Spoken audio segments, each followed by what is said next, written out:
solar system.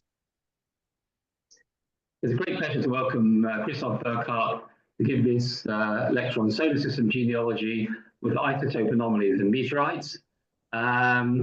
Christoph is based at the Max Planck Institute for Solar System Research. He got interested in meteorites after attending a lecture by Herbert Palme in Cologne. He obtained his doctorate in isotope cosmic chemistry at ETH Zurich, and he's had various positions in Chicago and Munster. He's won numerous awards, but the one that I saw that caught my attention was he got the Pallas Ryder Award in 2013 for the best student paper. So he's obviously spotted at an early stage in his career. So I'd like to thank Christoph and ask him to give his talk. Thank you very much. Well, thanks, for the introduction. I hope everybody can hear me okay. So, it's a pleasure to give this Ed Scott lecture. And actually, I interacted with Ed quite a bit at various conferences about this isotope business. And he was very interested always what came out of our lab also. So, my background is in geology. And what do geologists do? Well, they take fossils and they try to reconstruct some paleo environments. And as cosmochemists, the fossils we use are meteorites, and the environment we want to reconstruct is the solar accretion disk and the processes that happen in them, in it to form dust into planets. And today, well, you can look at various ways on meteorites and get information out of it. But what we will do today is we will look at isotope variations in meteorites and really use these isotope variations as fingerprint or as a genetic tracer to investigate solar system evolution. And just to make the point that this is really something that is used all over, I looked into the previous Ed Scott lectures, and although they talked about very different things, all of the lectures so far that Ed Scott lectures had slides in them that talked about isotope anomalies. So really, isotope anomalies in meteorites, they seem to be key for investigating solar system evolution at really all scales. And today, I will give you some insights or some small points what we can use with these anomalies. And one would be we look at disk processes and how we can trace mixing. And the second would be we look at the genetic heritage of ungrouped iron meteorites. And if time permits, last, we will also use these anomalies to say something about what the heritage of Earth's volatile elements is. So why Earth became actually habitable, maybe. And to start with, we first need to define what we're looking at. So isotope variations come basically in two flavors. One is mass dependent, and as the name says, it's a function of the mass of the isotope, and the other is mass independent. And we use these two flavors of isotope variations to answer different questions. With mass dependent variations, we look at processes, and with mass independent variations, they are obviously not a function of the mass, but depend on other core properties like radioactive decay, and we use this to get ages. Or if it's nucleosynthetic anomalies, then we can use them as tracer. And this is what we will mostly do today. And just to give you an example of what the differences of these variations are, let's assume we have an element with 5 isotopes. Let's name it Ed Scottium. And you have the abundances relative to a standard. And now if something happens to the sample, some physicochemical process, we might fractionate the isotopes. And a mass-dependent isotope fractionation, here in this case, we will enrich the heavy isotopes relative to the standard and deplete the light isotopes relative to the standard. And this can happen more or less with every process where we can imagine. And now a mass-independent isotope variation or an isotope anomaly is an offset from expected mass-dependent behavior. So in this isotope here, we would have an isotope anomaly. This would be the expected value, but now this is more abundant than we would think just based on mass-dependent variation. And why this is so useful, I can show you in an example. So let's assume we form a planetary body, we accrete it from dust, and this body initially has this isotope composition and this specific anomaly. Now the body heats up, and maybe some of the elements that we're looking at is lost, and that will usually the light isotopes are lost easier because they react faster.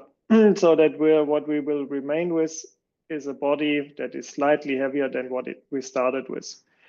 Now this body heats up, differentiates, and forms a core, and maybe part of this element that we look at partition into the core. So the light element partitions, light isotopes partition into the core, and the remaining mantle, the element in the mantle will become heavier again. Then we might have fractional crystallization and form a crust from which our sample then finally derives from. And again, we will have isotope fractionation. This time, the light isotopes will be enriched because the heavy ones will be taken down by crystals in the mantle.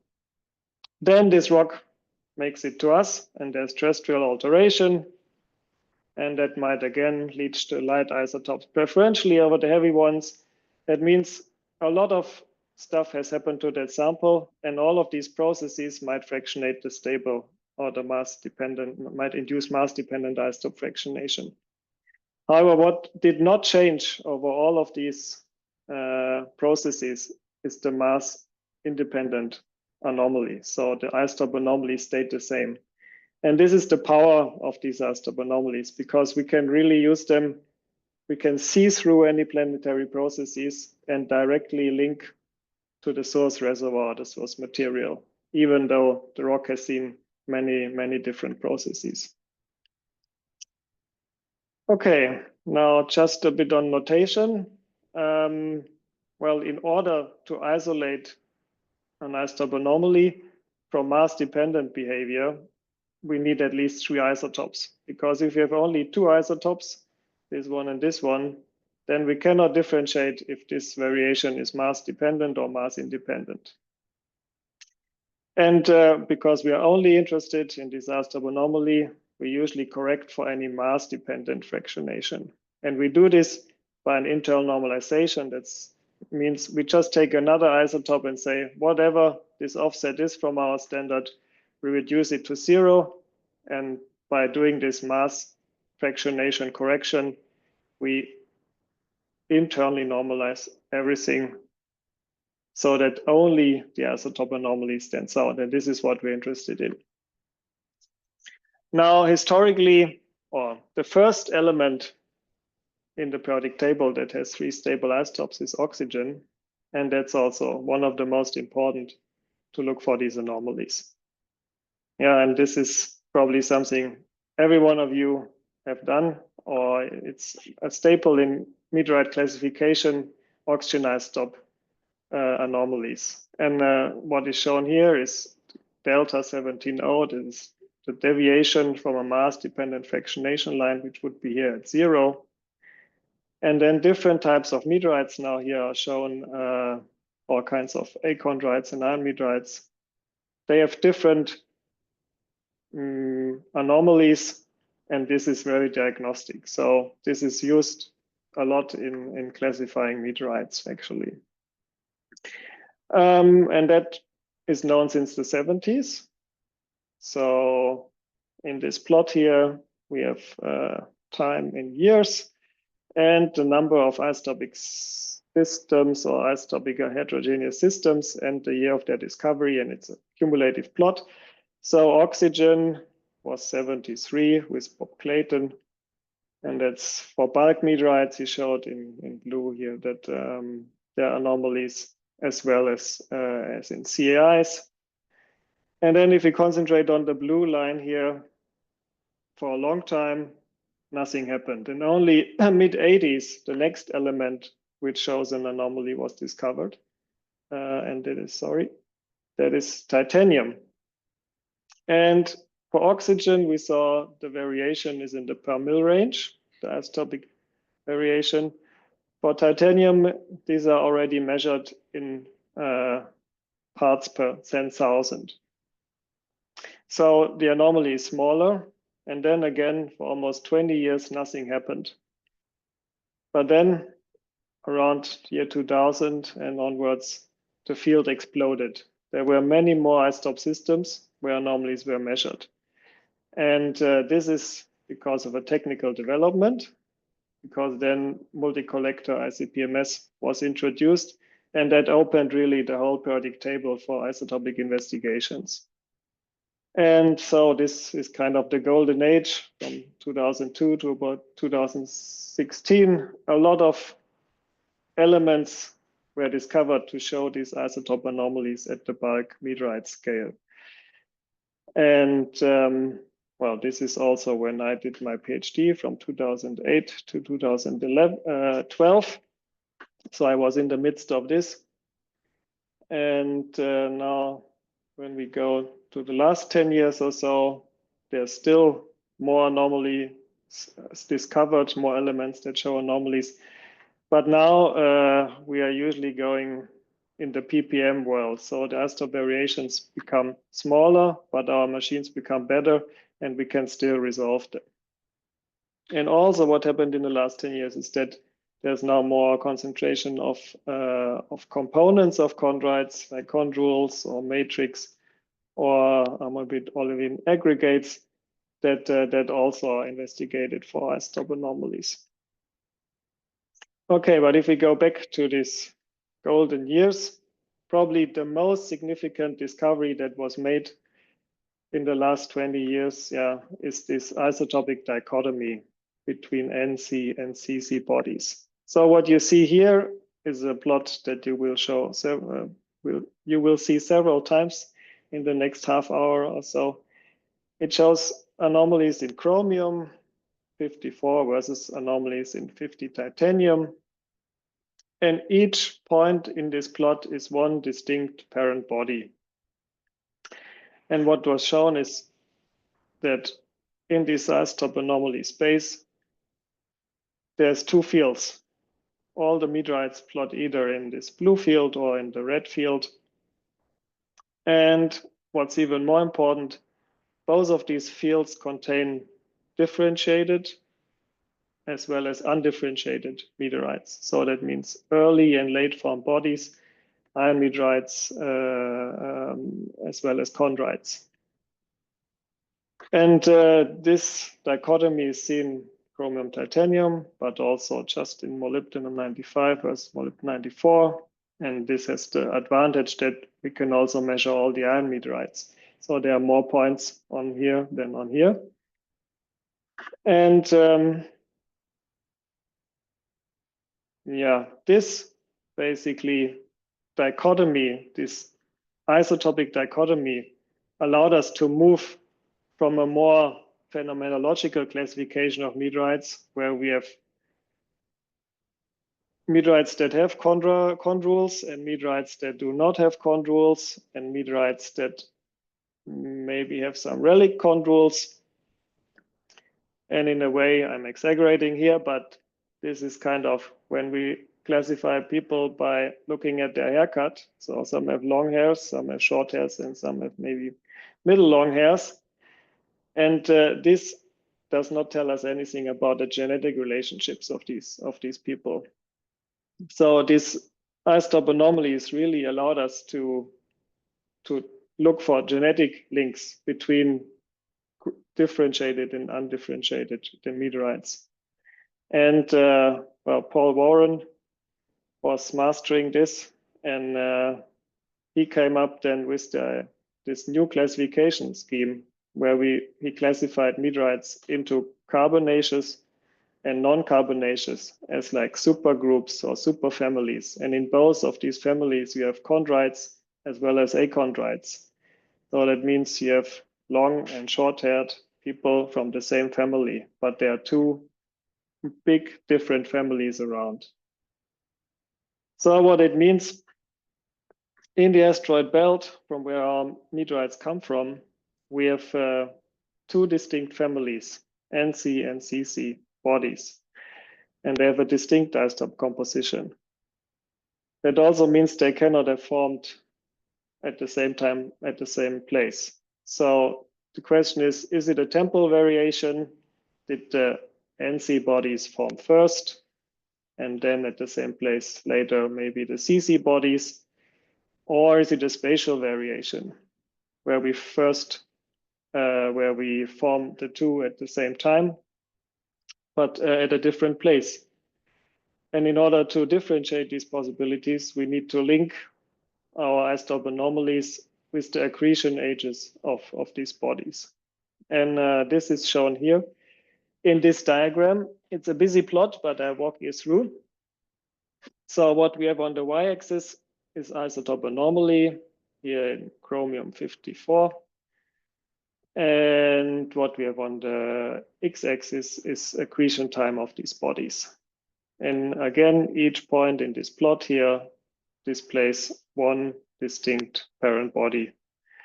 And the filled symbols are early formed bodies, and they are differentiated because they formed early. There was enough aluminum-26 around for them to differentiate, while the open symbols are the primitive achondrites, so not fully differentiated, and also the chondrites, which formed later.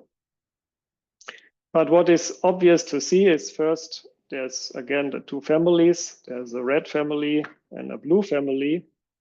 And if you look at the timing, then these bodies formed in both families at the same time. So there's overlap in time of formation between both families. That means we have the case that they must have formed in coexisting but spatially separated reservoirs, and for an extended period of time. And it was already speculated by Warren that this might relate to formation locations inside and outside of Jupiter. We investigated it a bit further and maybe thought that maybe Jupiter's core formed within 1 million years after solar system start, and that would be actually consistent with observations that we have from disks, where we have probably planet forming gaps already very early on, and also could naturally explain the scattering of CC bodies then in the asteroid belt. But there are also other ideas more generally. If it's Jupiter or not, there must be some kind of pressure bump between these reservoirs that could also be caused by migrating ice or silicate sublimation lines. But for now, we can remain agnostic about what actually caused this separation. What we will investigate now first is how or what controls these anomalies in the first place. So why are different places in the disk different dust components around that form then isotopic bodies with different isotopic compositions? So that brings us to the first topic, really. How can we use these isotope anomalies to investigate disk processes?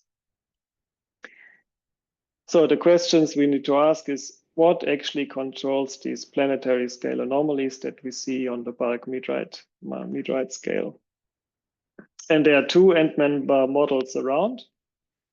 One is, it is inherited from the molecular cloud that was heterogeneous. So the infalling material that falls on the disk, either at different times or at different places, had slightly different isotopic compositions, and that is somehow inherited in the disk, and then bodies at different places form in the disk with a different composition. And well, if we look at star-forming regions, then this is a picture of molecular cloud and star-forming regions in northern Cassiopeia. Then, and this is with Herschel, so what you see here is dust, basically. And then you see all these little dots where new stars are formed. It's a lot of filamentary structure. There's a lot of action happening.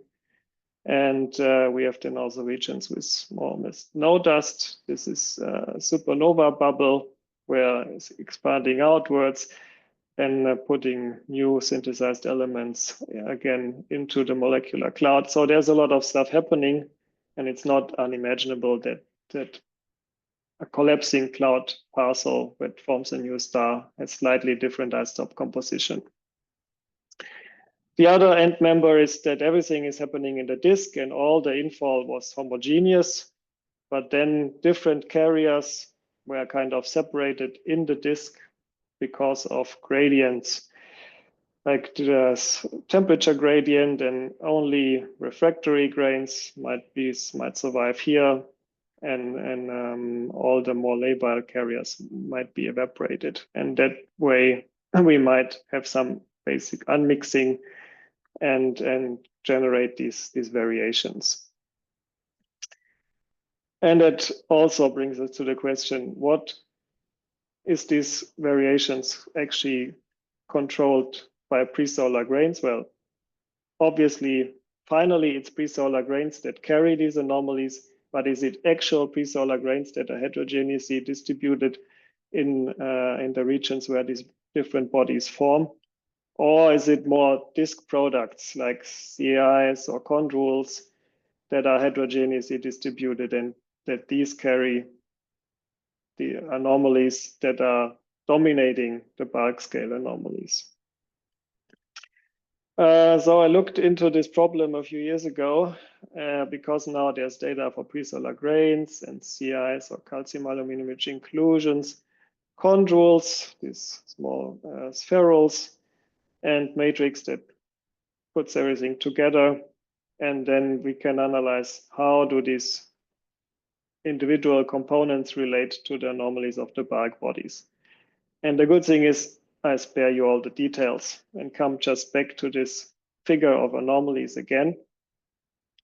And what is observed is that the CC meteorites are offset from the NC meteorites in the direction of calcium aluminum rich inclusions, which would plot somewhere up here, and also in molybdenum somewhere up here. So, and this is a general feature that is seen in all isotope spaces. Yeah, these CC meteorites are offset from NC meteorites in the direction of CIs.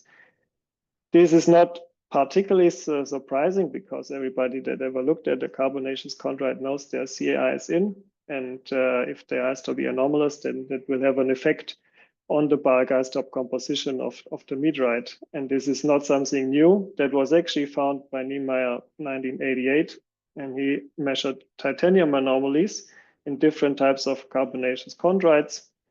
And he realized that there's a correlation with the aluminium content, and this trend is going, no, this is me, passing through the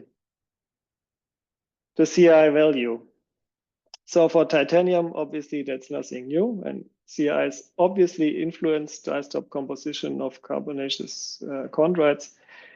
But what was new now is that this trend is not only for refractory elements like titanium, but also for not so refractory elements that are not enriched in CIs like chromium. So this offset is not really limited to refractory elements. And this is an important observation, and we can, for example, chromium or nickel versus zirconium, molybdenum, or ruthenium, we always see this offset from the CC bodies from the NC towards composition of CIs. So, and it's not only CIs. Now, more and more data is coming in that also AOAs, which is another type of refractory inclusion, which is not as refractory as CIs, shares the same isotope composition of CIs. So what we can infer is that really the CC bodies are some kind of mixture between NC material and stuff up there. Well, there's two ways to interpret this observation, and they have been both put forward in the literature. And one way is, again, when we think about this homogeneous infall, then we will have thermal processing, where the idea is everything that falls in has a composition like the bulk solar system, and this is represented by CI chondrites. And now this material, as we have it in CI chondrites, is processed in the disk along gradients because there's temperature gradient, and then refractory carriers will be enriched in the inner solar system, while less refractory materials will be evaporated, and out of these evaporated isotopically anomalous materials, at one point CIs and AOAs will condense, and they then need to be somehow transported outside again to make it into the carbonaceous chondrites. So in that scenario where all this variation is because of thermal processing of CI like dust, the equation we can set up is the NC reservoir is CI dust minus CIs. The problem with this is this scenario is full of unknowns because we don't know what actually the carriers are, how they react to different thermal processing, and how is it possible that refractory elements that we find in CIs are thermally labile and make it into the gas phase in the first place. So I think it's pretty difficult to make that work, and we need to know more about the carriers to evaluate it further. The alternative scenario, which I favor, is that we have these anomalies and we have a change in infalling composition. So the early infall, it's basically inherited from the molecular cloud, which is slightly distinct isotopically. And the early infall, which is represented by the isotopic composition of CIs and AOAs, is what's producing most of the sun and the disk.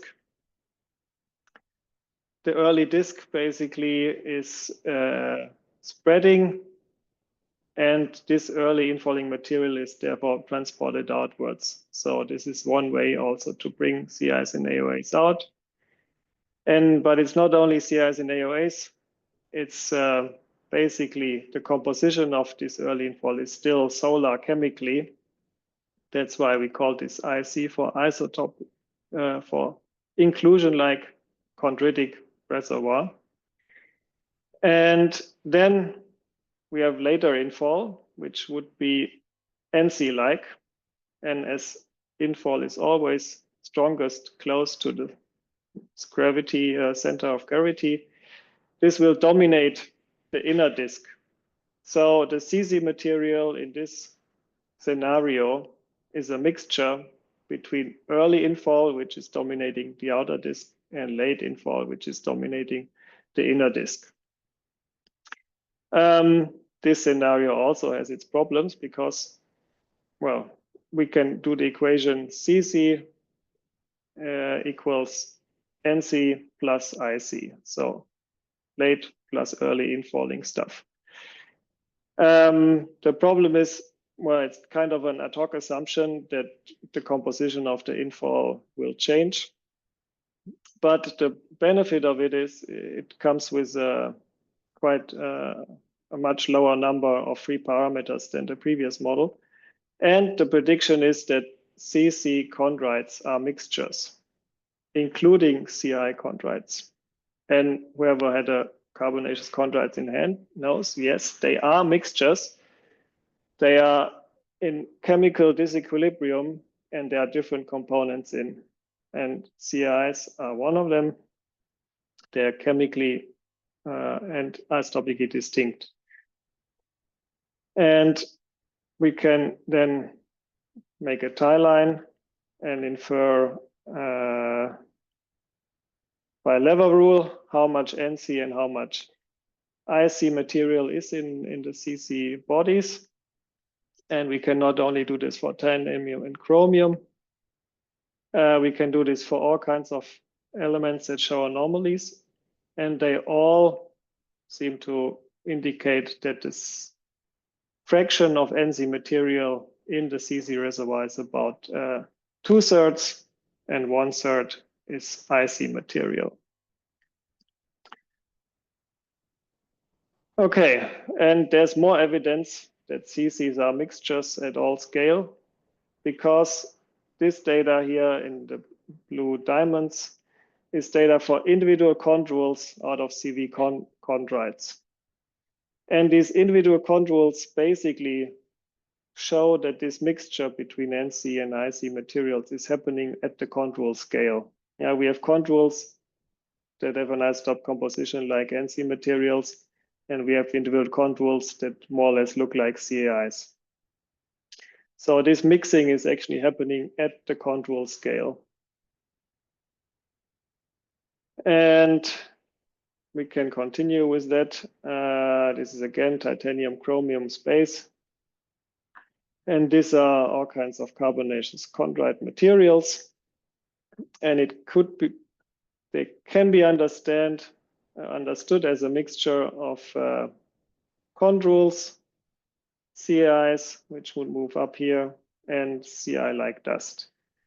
And there's a relation between the amount of chondrules and the amount of CIs that are in these bodies. So the more chondrules, the more CIs also.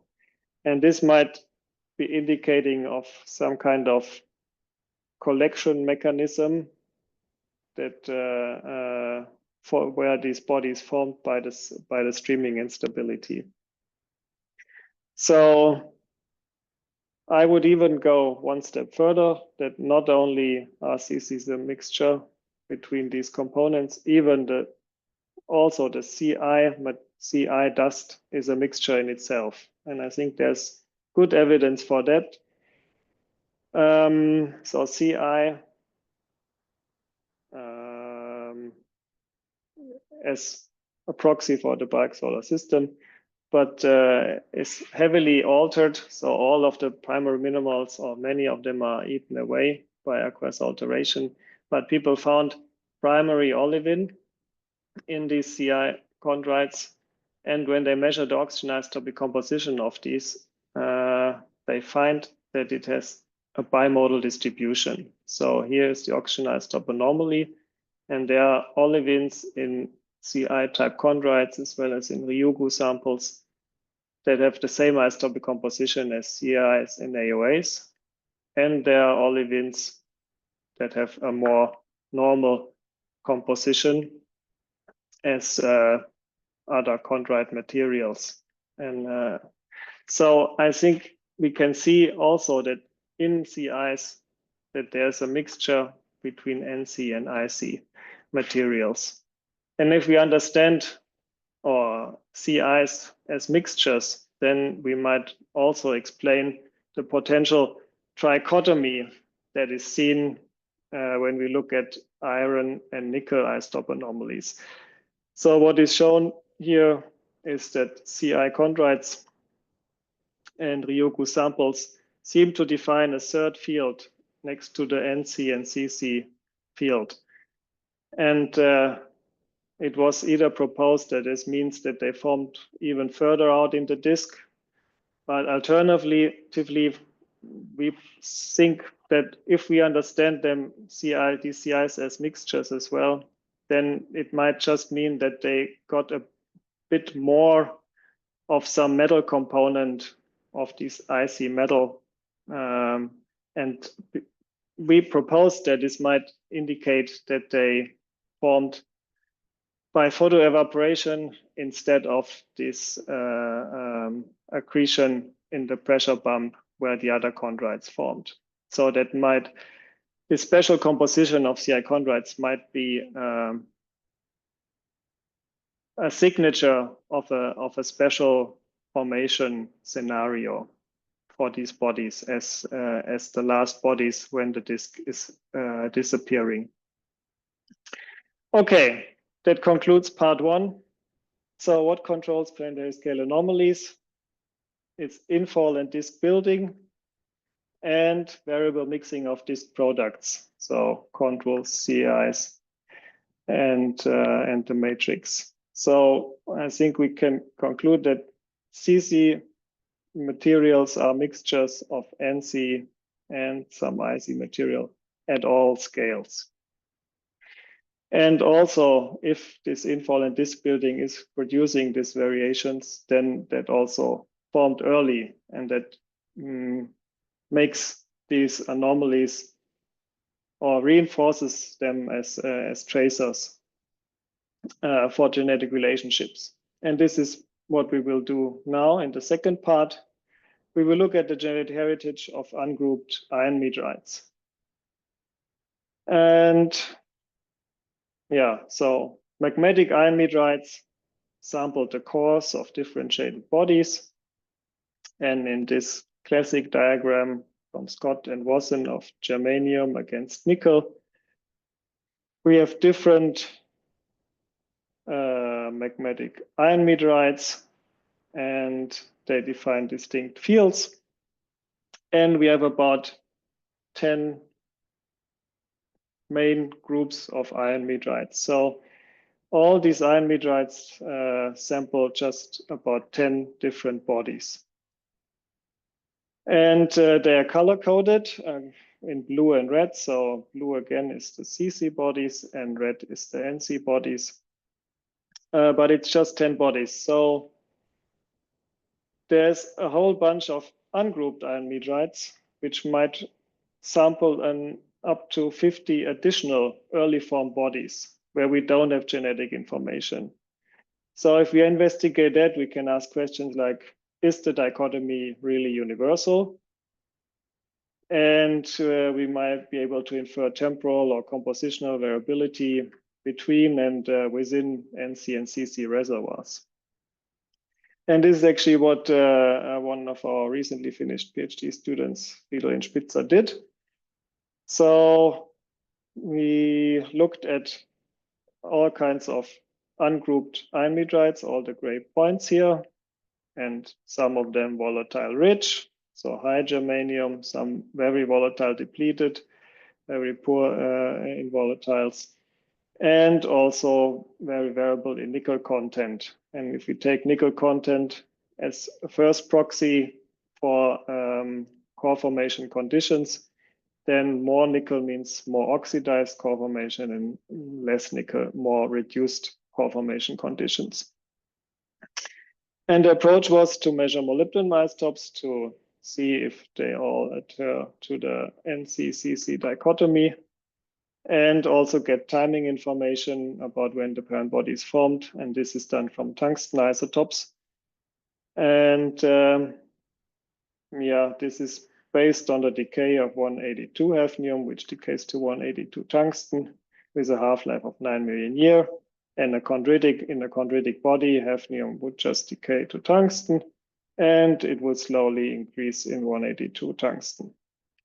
Now, if the body differentiates, because hafnium is lithophile, it will not partition into the core, but all the tungsten, or tungsten is siderophile and will partition into the core. That means at the time of core formation, the core actually freezes the tungsten isotopic composition of the body at that time. So if we have a sample from the core that we measure now, that's the same composition as the body had when the core formed. So we can calculate the age when this body had this isotope composition, and that's we can infer as the timing of core formation. And from that, we can infer with a model again what the accretion time of the body might have been. The whole thing is a bit complicated, by the fact that these meteorites often travel long time in space, and therefore the isotopic composition is affected by irradiation effects. And we measure platinum isotopes as well to correct for these irradiation-induced isotope variations.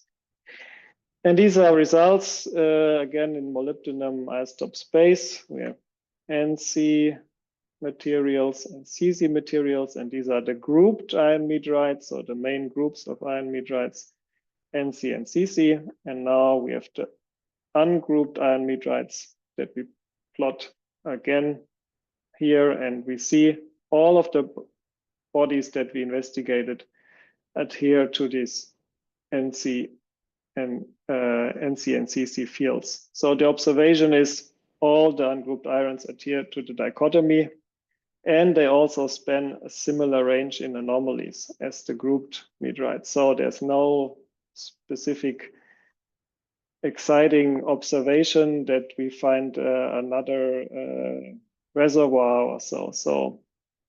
But what we have is now much more statistical power, because now we can, for the first time, basically give these orphans of the early solar system, where we don't know where they belong to, pinpoint them to families. So 16 of these ungrouped ions belong to the CC family, and 9 belong to the NC family.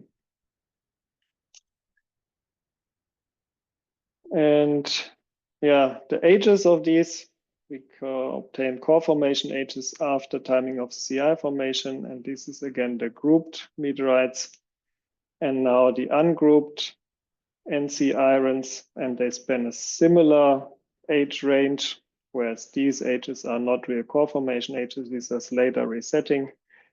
And then for the CC irons, again, these are the grouped irons. And these are the new data for the ungrouped irons, and they overlap and they indicate similar core formation ages. And there's a tendency that ages in the CC meteorites are slightly younger than the core formation ages in the NC meteorites. But it does not necessarily mean that these bodies formed later. It probably indicates that there's more water ice present in the bodies when they form in the outer solar system, and therefore it takes longer for them to differentiate, to melt and differentiate. And this more ice might be also apparent when we look at the core formation conditions, when we try to reconstruct the redox conditions under which these cores formed, then there's a lot of overlap. This is given in FO2 units relative to the iron wistite buffer. There's a lot of overlap between NC and CC bodies, but overall, the CC bodies tend to be somewhat more oxidized than the NC bodies, which might indicate that they accreted more water ice in their initial parent bodies. Okay, if we go back now to this molybdenum diagram, then we have, with the ungrouped iron meteorites, additional bodies that we can plot on here. And when we take all the different bodies that we know of, then we have 41 distinct NC bodies, and they follow this NC trend, or define a nice NC trend. And there's basically no scatter around this trend. When we now look to the CC line, this is a bit different. For there, we have 34 distinct bodies that plot on this line, grouped and ungrouped iron meteorites, achondrites, and also chondrites. But there, some of the error bars are obviously larger, but there seems to be excess scatter along around this line. And again, indicating the arrow to the composition of CIs, which is somewhere up here. There might be that obviously these carbonaceous materials are also mixtures again. And it might be that this scatter relates to mixing of different components. And in order to evaluate that better, we try to get rid of this S-process variation, which is along the line, and just look at the deviation from this. And this is done by the capital delta 95 parameter, which will be on the y-axis in the next diagram. And this is plotted now here. And when we do this, like it's the R process residual of these bodies. And then when we do this, we see that this variation in cap delta 95, so the deviation from the CC line in this plot, that this correlates with cap delta 17.0 again. And we can, on this correlation line, there's grouped iron meteorites, ungrouped iron meteorites, A chondrites, and CC chondrites. And again, we can explain this correlation by different amount of mixing of chondrules, CI-like matrix, and CEIs. So what we interpret this as is that achondrites, early formed bodies, like chondrites, late formed bodies, sample the same dust components in the disk. So it's not only the chondrites that may have formed from similar mixtures of dust components, but also the achondrites. Okay, to sum this up, part 2, we asked, is the dichotomy universal?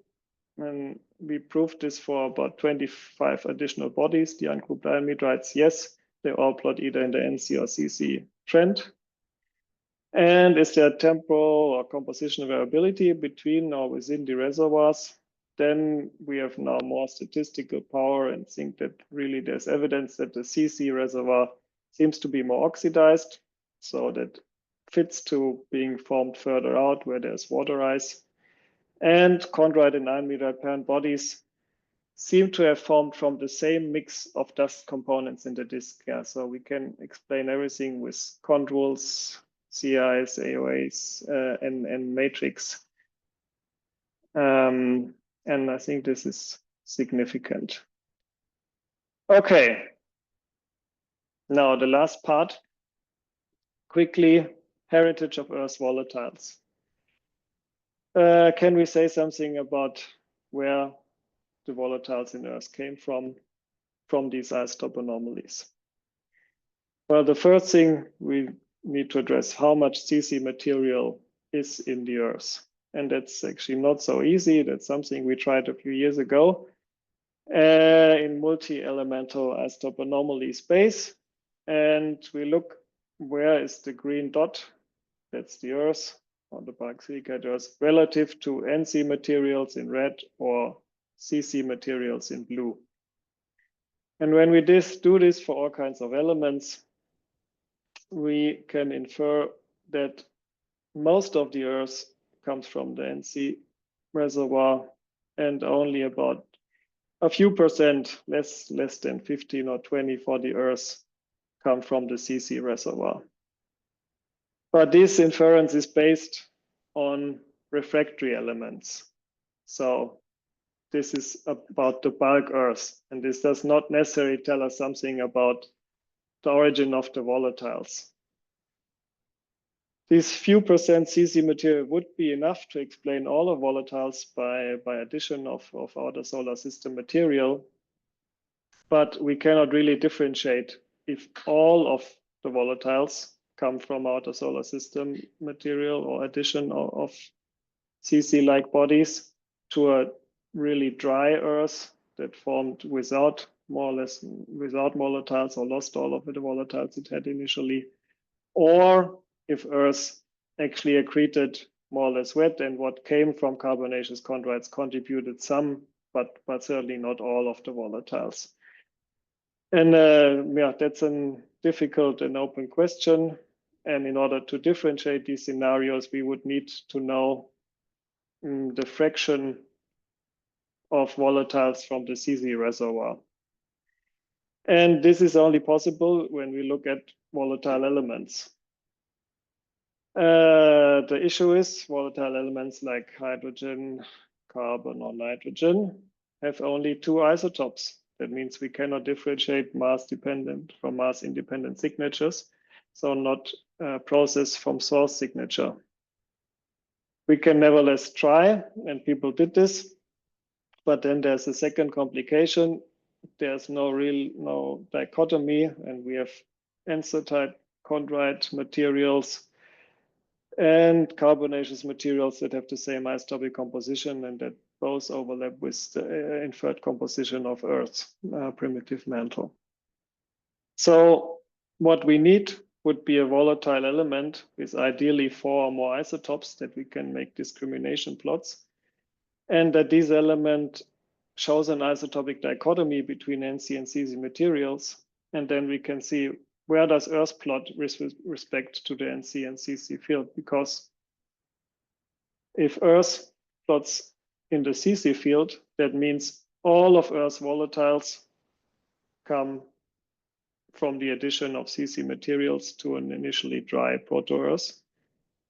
If Earth is in between, means there was some volatiles that come from the NC reservoir and some from the CC.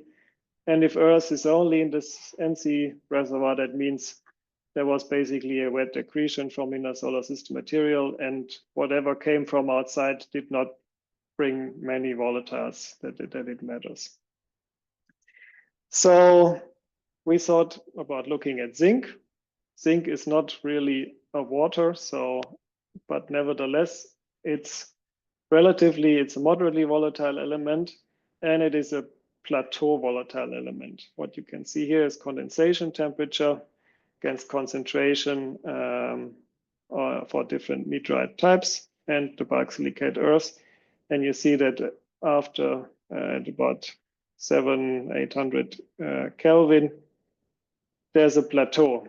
And later on that plateau, there's somewhere water. So the idea is if we look at zinc, it's on the plateau volatile elements, we might even be able to say something about more volatile elements. Zinc, furthermore, is lithophile, and it's abundant in meteorites, so it's relatively easy to measure. And it's an iron peak element in terms of nuclear synthesis, and other iron peak elements like iron, nickel, chromium, titanium were shown to host isotope anomalies on the bulk scale, so we thought we'd give it a try. And it has 5 isotopes. And these are the results directly. So we struck really gold with this system. There's anomalies in 68 versus anomalies in 66. And we are not the only ones that are doing this. There were also other groups at the same time that are investigating this and found basically the same results. So there's a dichotomy in the moderately volatile element. There's NC bodies, differentiated and undifferentiated bodies with very different volatile content, but these anomalies define an NC field and a CC field. And now the question is, where is Earth? And Earth plots in between. And we can just, without looking at any concentration data, we can infer from this, this diagram how much of the zinc in Earth comes from CC and how much from NC. With this simple equation. And when we do that, we find, okay, zinc in Earth, 2/3 of it comes from the NC reservoir in a solar system, and about 1/3 comes from the CC reservoir. Now, we took this result and then applied it the same mass balance basically to hydrogen and nitrogen, although it's not straightforward to use these because there are only 2 isotopes and so on, and it's degenerate systems. But nevertheless, if we take the information we get from zinc and do the same balances for these elements, then we also find that bulk silicate Earth fraction of CC derived material for these elements is again about 1/3.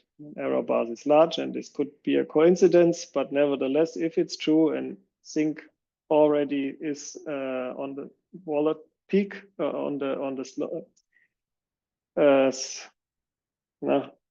can be taken as a proxy also for more volatile elements, then this would indicate that generally the volatiles in Earth is about 2/3 from the NC reservoir and about 1/3 CZ reservoir.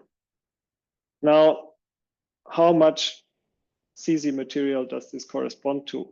Well, this depends on how wet the CZ material is that we accrete, and therefore we need now concentrations. And depending on the concentration of zinc in different CZ bodies, we get different amounts of bulk material that bring these volatiles. So for CV chondrites, we get about 12%. For CI chondrites, it's more volatile rich. We get about 5% that's needed. And this independently is in agreement with the information we got from the refractory elements. So there seems to be a few percent of CZ material in the Earth, and this brought about 30% of Earth volatiles. Okay, when we combine this, now the zinc as a volatile and the chromium as a or titanium as non-volatile elements, then we can make the Earth out of a mixture of ansatite chondrite-like material isotopically and 5% CI-like material.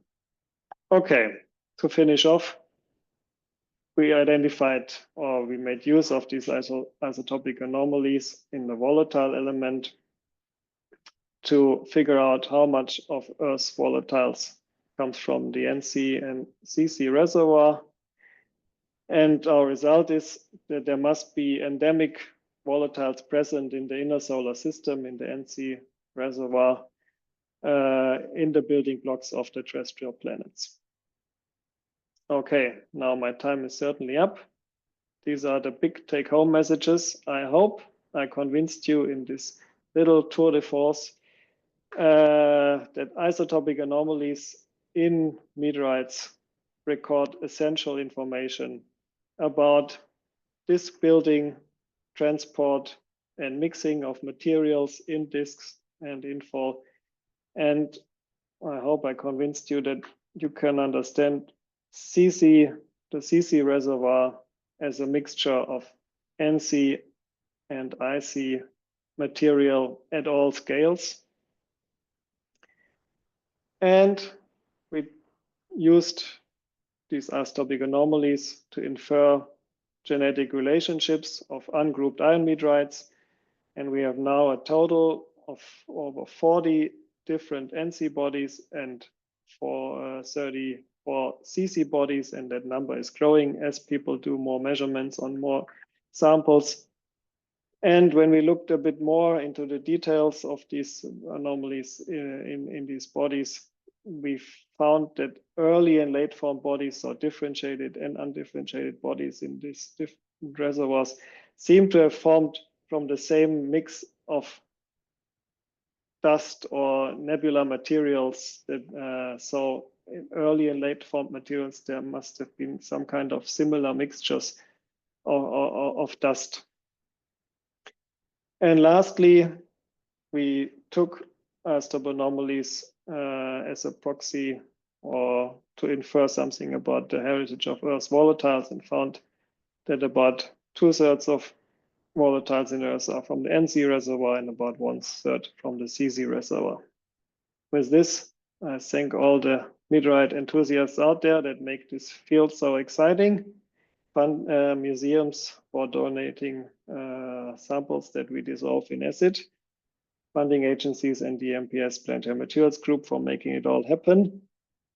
And there's 2 papers that will be shortly out, and from which I took a lot of the stuff that you saw here. And lastly, if you think there's a lot more to do in this field, and if you think this might be something that you would like to do, feel free to contact us. And with that, Thanks for the attention, and I'm happy to take some questions. Christoph, thank you very much for a marvellous, really inspiring talk. Just like to tell everyone that the chat box is now open, so if you want to put your question in there for Christoph, that would be great. I had a quick question myself, and that is that I noticed you didn't spend a lot of time talking about Jupiter. So do you think the role of Jupiter is less important than was originally thought in keeping the NC? No. Yeah, I intentionally did not speak about Jupiter because that story is told already several times. I think Jupiter is super important in shaping our solar system. I mean, Jupiter is the king of planets. It's the biggest planets that we have, biggest planet that we have. And it must have formed early, and it's there. So it certainly influenced the shape of our solar system as we have it now in various very important ways. So I think understanding Jupiter is key for understanding the structure of the solar system and setup.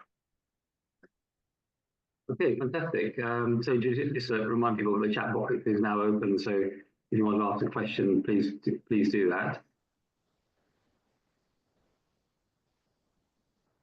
Everyone's very quiet.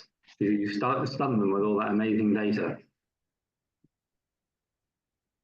Yeah, that was a lot of isotopes. I apologize for this. So Paul Warren has asked, great talk, he said. How far along have you taken the zinc isotope work with respect to Mars? Yeah, I think we published paper 23 that deals explicitly with Mars. I left it out here. The point is, for Mars, it's more volatile rich than Earth. There's more zinc, and it's further out than Earth, so closer to the asteroid belt, or you would think to the CC reservoir. But actually, zinc in Mars is basically exclusively NC. So Mars does not seem to have acquired a lot of CC materials. So there's a disproportionate accretion of CC materials to Earth and Mars. What this really means is something for the modelers, I guess. But it means that maybe Earth accreted a few larger CC bodies relatively wet, and Mars did not, basically.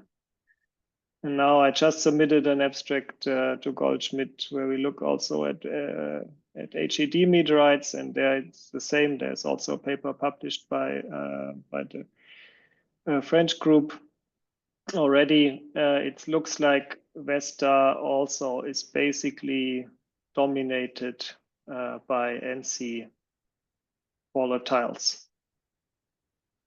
Alan Rubin has asked, an interesting consequence is that both differentiated and undifferentiated bodies accreted in the inner and outer solar system. One would have thought the accretion rates would have been different. If you've got a comment on that from Alan. Yeah, I mean, it could be that the accretion rates are different, right? Or did I not get there? I think he's saying that based on your data, the accretion rates look very similar, I think.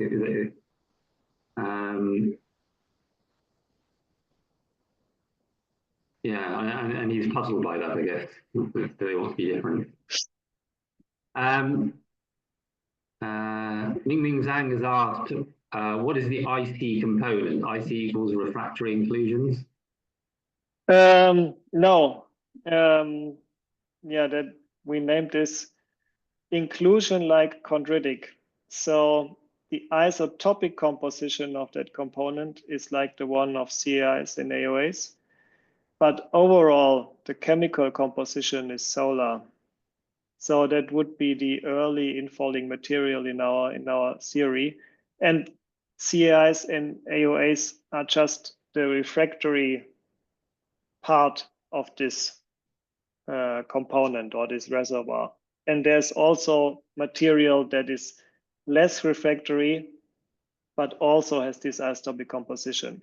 At least I'm convinced that this exists, because if the CIs and AOAs condensed out of some solar gas, then the stuff that condensed at a later time or at lower temperatures also must be somewhere, and that material has the same isotopic composition. And I think looking for this in metals or for the metal component of this reservoir will be something for the future that people should look into. Telson has asked, any process after infall that may produce new mass-independent fractionation signatures in solids? Yeah, well, we have galactic cosmic rays or exposure to them. They obviously can also induce some mass-independent variations, but they will look different than the ones we see from the nucleosynthetic variations. And we can correct for them. I mean, for the meteorites, they obviously some of them are exposed for a very long time, and therefore we modify the isotope composition.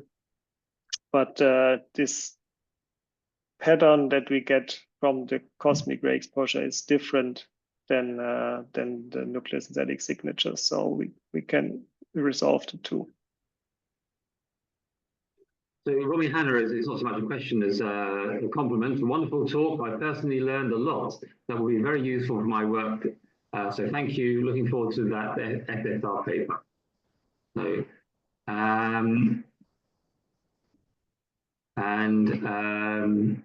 yeah, there's a question about how you can get some new meteorites there. Orkan Umaran, I hope I got that right. Outstanding talk, especially for us fluid dynamicists trying to link processes to the evidence. I have no question, but I still do not understand enough. But that helps me to orientate myself, and you obviously enjoyed it a lot. Patrick Mann, great talk, thank you. My question is, how do you form infalling material that is only isotopically distinct but chemically similar? Isotopic anomalies will be hosted in pre-solar carrier phases with certain chemical compositions.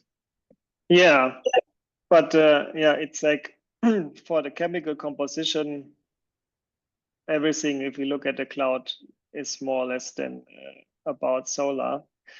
But for these isotopic variations that we look at the bulk meteorite scale, they are on the level of parts per million to parts per 10,000. So this is very small differences. Overall, like 60 years ago, everybody would have thought it's all the same isotopically and chemically. Now we see there's very tiny differences in the isotopic composition. That does not mean that it also comes with chemical differences, because overall, no matter where the stuff is coming from, we are, yeah, I think the chemical composition of the infalling material will not be noticeably different. Okay, well, it's sort of kind of related. Romy Hanna has come back with, do you expect a gradation in IC isotopic signature among the CCs related to their accretion distance? That's just the CC reservoir, or is it pretty well mixed past Jupiter? I think you need to repeat the question for me. Okay.